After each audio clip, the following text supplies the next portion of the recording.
one of the hallmarks of my existence has always been, just an insane amount of anger and rage. It's been there as long as I've known. So I don't have a conscious memory of not having rage, right? So earliest memories of life when I'm 5 years old, I have rage like you can't believe. And it's a problem all my life. So as a teenager, if I go more than 2 weeks without punching a hole in the wall of our house, it's a miracle. I mean, I am so good at drywall. You can't believe how good I am for all the stuff I have to repair around our house. Like, I'm breaking windows, it just doesn't, and so, in a way, and of course I rationalized how much boxing saved my life because I had this amazing outlet for my rage, right? I got to basically exercise 6 hours a day. I'm hitting punching bags in people all day long, and it's just a beautiful outlet that keeps me out of jail. And a big part of that rage was inward, right? So it's not rocket science to understand that a person who has that much hatred for everyone has an enormous amount for themselves.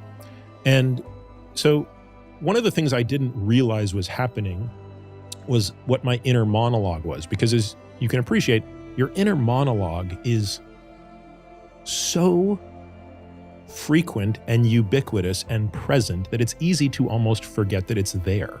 I mean, that's the sort of dangerous part about it, right? Is kind of the David Foster Wallace, this is water thing. The fish are swimming through water. The water's everywhere. They don't even realize they're in water. You don't realize the subconscious stream of thoughts that constantly flow. But eventually, I became aware of just what that self-talk was. And it was no longer the case. It was the angriest, the most violent self-talk you can imagine. I mean, it was like, there is no mistake that I could make that was anything other than my perfect standard that didn't result in what I would call my inner Bobby Knight going ballistic. So it just didn't matter. Like it sounds silly, Andrew. It didn't matter. If I didn't perfectly cook a steak, if I didn't perfectly nail something I was doing, if I didn't do anything that was perfect at what I described as match grade perfect, I mean, I would want to beat myself to a pulp and I would scream at myself. I mean, it's hard to describe, and I hope that most people listening to this don't understand what that feels like. Well, it became very clear that had to change, because when you hate yourself that much, by definition, you are going to be an insufferable prick to everybody else. Like, because you're just, that's going to spill into how you interact with the world.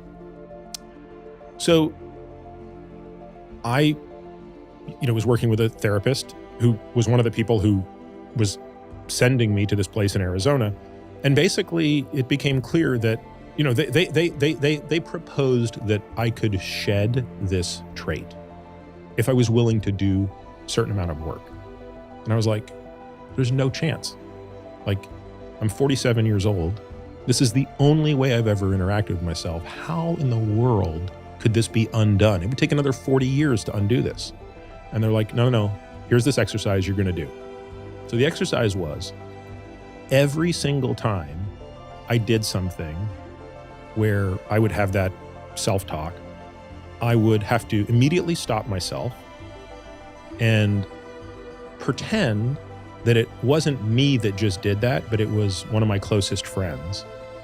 And instead, I would audibly speak to that person. There was nobody else there, but speak to that person as though they are the one that made the mistake. And I was to record that on my phone. So if I'm out there shooting my bow and arrow and I don't get a bullseye, instead of screaming at myself, I have to say, oh, imagine it's my buddy JR who just missed that shot. What would I say to him? Pick up the phone or pull out the phone and say, of course, something different. And of course, what I would say in that situation was much kinder. I mean, infinitely kinder. It's like, if I'm saying it to my closest friend, I'm going to say it in a very kind way. And I had to take a copy of that audio and text it to my therapist. Oh, wow. Yeah. Talk about vulnerability. So can you imagine? I was all on board this practice until you mentioned that, at which point, and I trust my therapist to a very deep level, but I thought, wow, that's a mountain. Well, this poor person got a lot of text messages, a lot of audio files. But here's the part that just blows my mind. It only took, I don't know, I can't remember exactly. I'd have to go back to look at my journals. It only took about 4 months to get rid of Bobby Knight. Like, again, we had kind of a mental model for what this looked like, which was Bobby Knight was the chairman of the board. He sat in the boardroom and nobody else got to talk. And for those that don't know, Bobby Knight had a terrible temper. Yeah. Yeah. The worst. Right. This is the guy that was throwing chairs across the basketball court. Level 11. Yep. Out of 10. And all of a sudden, like, we got to the point where Bobby Knight is not even in the boardroom anymore. In fact, as I say this today, like, I don't really remember what he sounded like. I mean, it's amazing to me. And I've had some really amazing opportunities to bring him back. Like, it's not like I'm making fewer mistakes, right? It's not like I'm better today than I was 3 years ago at all the things that I do. I'm not. I'm actually probably worse in many regards. But the difference is, I can communicate with myself. I think I can say this. I think I can say lovingly, right? And maybe not as lovingly as some people can. I still think I'm probably maybe just a little higher standard with myself than maybe I need to be at times. But I'm just not beating myself up like I used to. And I think by extension, I'm beating other people up a lot less.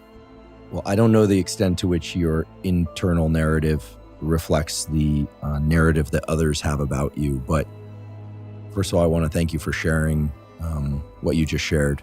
I think as a practical step, it first of all, it's one I've never heard of before, but certainly represents this incredible phenomenon of neuroplasticity, because 4 months sounds like a bit of time, and yet you were 47 years old. So that's 47 years of accumulated, just absolutely berating self-talk is what it sounds like. So it's something that people can think about for their own purposes.